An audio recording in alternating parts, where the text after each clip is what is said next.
Welcome to Shri Deepchand Chaudhary महाविद्यालय ललितपुर। आज हम होम साइंस ये 5th सेमेस्टर में जो आपका फर्स्ट ईयर में चल रहा था उसमें आज हम देखेंगे कि जो सामुदायिक विकास है, ठीक है, जो हमारा कम्युनिटी डेवलपमेंट जो भी प्रोग्राम है उसकी क्या विशेषताएं हैं, यानी कि उसकी कैरेक्टरिस्टिक्स जो बताई गई है वो हमें देखना है। तो जब कोई प्रोग्राम जो तैयार किया जाता है तो वो किसी न किसी चीज की सफलता के लिए ही जो है ये तैयार किया जाता है।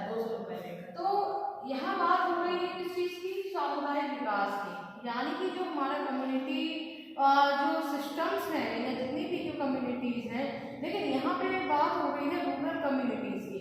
तो जो हमारा रूरल एरियाज होता है, ठीक है, तो उसमें जितनी भी समुदाय होते हैं उनमें किस तरीके से हम विकास करते हैं, तो उनके विकास के लिए कुछ योजनाएं बनाई जाती हैं और उन योजनाओं से ही लोगों को लाभ मिलते हैं। तो ये वही लाभ या वही हम देखें विशेषताओं के रूप में कि किस तरीके की जो है इसकी विशेषताएं हैं, मतलब योजना से संबंधित। तो सबसे पहला जो आपका पॉइंट आता है वो है सभी वर्गों को काम। सभी वर्गों की जो है हम बात करें तो यहाँ पे बात आती है कि चाहे छोटे बच्चे हों, चाहे बूढ़े हों, चाहे किसी भी धर्म जाति विशेष से संबंध रखते हों, किसी भी जाति से हो या किसी की जेंडर के हो, महिला हो, पुरुष हो या जो भी है, तो उन सभी को काम मिलना चाहिए। क्योंकि क्या होता है, क्योंकि इंसान अपना विकास तभी कर सकता है जब उसके पास अर्थ होता है, यानी पैसा होता है। और पैसा कैसे आएगा, जब वो काम करेगा। क्योंकि कोई भी जो है काम ऐसा नहीं होता है जिसमें जो है पैसे, यानी जो पैसे अगर आपको प्राप्ति करनी है या आपको धन कमाना है तो उसके लिए क्या है, काम।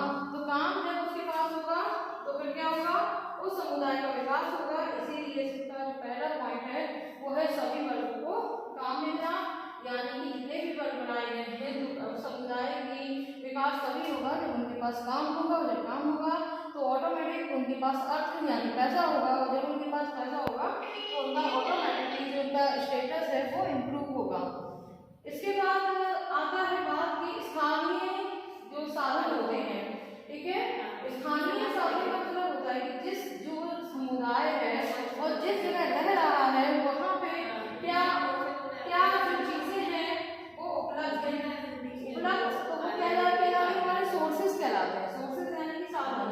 तो उस पर जो है जो विकास योजना बनाई जाए वो ऐसी बनाई जाए कि उस पर जो है स्थानीय साधन है उस पर ये आधारित हो। इसका मतलब यही होता है कि कोई भी विकास योजना या कोई भी डेवलपमेंट प्रोग्राम कम्युनिटी रिलेटेड होता है वो वहीं के सोर्सेज यानी वहाँ के जो सोर्सेज हैं उन पर ही जो है डिपेंड होना चाहिए, जिससे उस योजना का लाभ लोगों को मिलता है, लोगों में एक अच्छी जो भावना है उसका विकास होता है और जो उस योजना का उद्देश्य है वो भी पूर्ण हो जाता है। इसके बाद इसका नेक्स्ट जो पॉइंट है वो है स्वनिर्भरता मनोवृत्ति का विकास। स्वनिर्भरता यानी खुद पर निर्भर होना, और ये कब होता है, जब आप उसकी जो मनोवृत्तियां हैं उनमें आप चेंजेस लाते हो।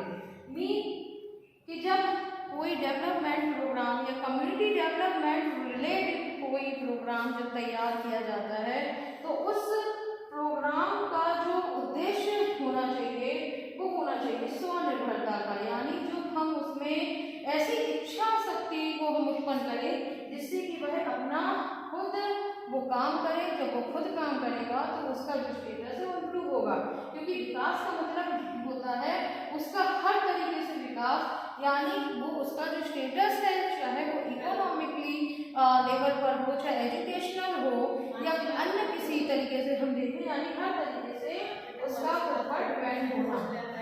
इसके बाद जो नेक्स्ट पॉइंट आता है वो है ग्रामीण जनता से प्रेरणा शक्ति का विकास, यानी कि जो ग्रामीण जनता है क्योंकि विकास कार्यक्रम ग्रामीण परिवेश में ही जो है इसमें यूजफुल होते हैं, क्योंकि वहाँ पे जागरूकता की बहुत ज़्यादा जरूरत होती है। क्योंकि वहाँ की जनता जब अपने अधिकार को नहीं जानती है, अपने कर्तव्यों से विमुख हो जाती है, तो उस वक्त उनमें इस प्रेरण जो शक्ति होती है, जो ये पावर होती है, उसको डेवलप करना भी इस प्रोग्राम के अंतर्गत आता है। ये इसकी बहुत बड़ी जो है एक कैरेक्टरिस्टिक के रूप में हम ले सकते हैं, क्योंकि कम्युनिटी डेवलपमेंट में जो प्रोग्राम्स बनाए गए हैं, बनाए जा रहे हैं, वो स्पेशली हमारी कंट्री में जो रूरल एरियाज हैं उनको लेकर के ही जो है बनाए जाते हैं। क्योंकि जब रूरल एरियाज जो है अपना इम्प्रूव करेंगे हर तरीके से, हर क्षेत्र में जब आगे जाएंगे,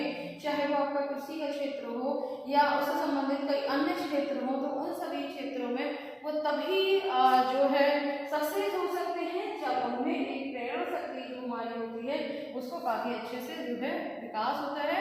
और ये कोई भी कम्युनिटी डेवलपमेंट जो प्रोग्राम्स होते हैं उनमें ये सबसे जो है मस्ट एंड यूजफुल जो है ये पॉइंट है। और इसको मतलब अलग से भी आपके लेसन में डिस्क्राइब किया गया है काफ़ी तरीके से। इसके बाद और इसका ये है कि जब आप इसका अपना कोई इनपुट देते हैं, क्योंकि इनपुट क्या है कि जब भी हम किसी सामुदायिक विकास योजना में इनपुट डालते हैं तो उसका आउटपुट भी काफ़ी अच्छा निकल के आता है।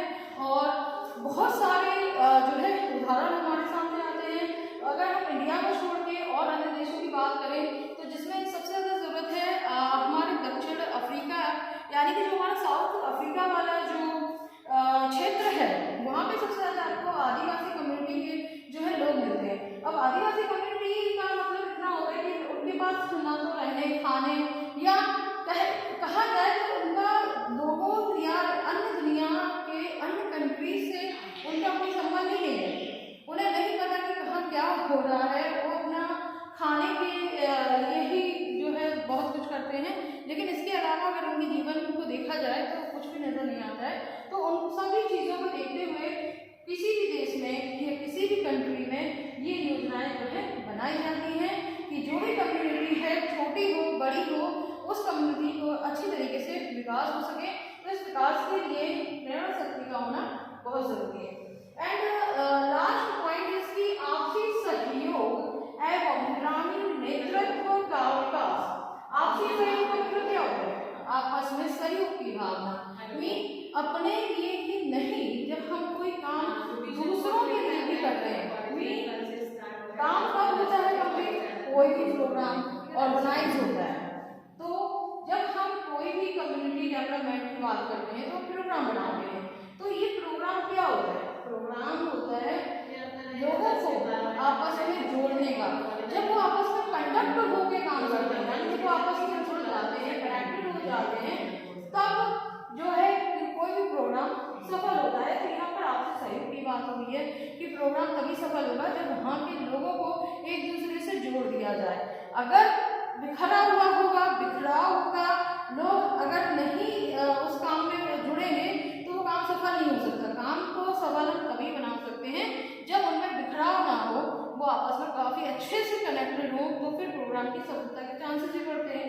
तो इसके साथ एक बात इसमें और जुड़ गई कि ग्रामीण नेतृत्व का विकास वो अपना नेतृत्व खुद कर सके। उन्हीं में से एक ऐसा लीडर चुनना कि ग्रामीण नेतृत्व कहलाता है हमारा लीडरशिप। और लीडरशिप कौन करेगा? जो लीडर होगा। तो लीडर हम किसमें से निकालेंगे?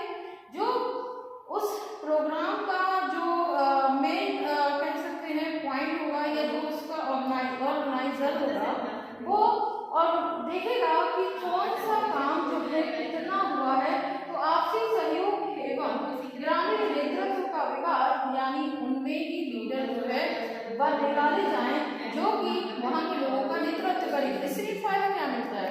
इससे फायदा जो होता है वो एक ये होता है कि जब उन्हीं की कम्युनिटी का कोई आदमी कुछ काम बताता है तो वो उसको और अच्छे से सीखते हैं, क्योंकि वो लोगों से जुड़ा हुआ है, उनकी कम्युनिटी का है। तो इसीलिए जो भी एक्सटेंशन वर्कर होता है उसका एक काम होता है कि वो एक ऐसा लीडर उनमें से निकाले जो काफ़ी अच्छे से उन रूरल एरियाज में रहने वाले जितने भी ग्रामीण लोग हैं उनका नेतृत्व कर सके। तो आज आपने देखा कि जो सामुदायिक विकास योजनाएं होती हैं उनकी क्या विशेषताएं होती हैं।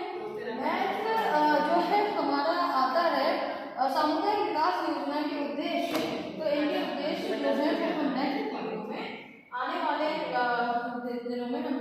स्टार्ट करेंगे।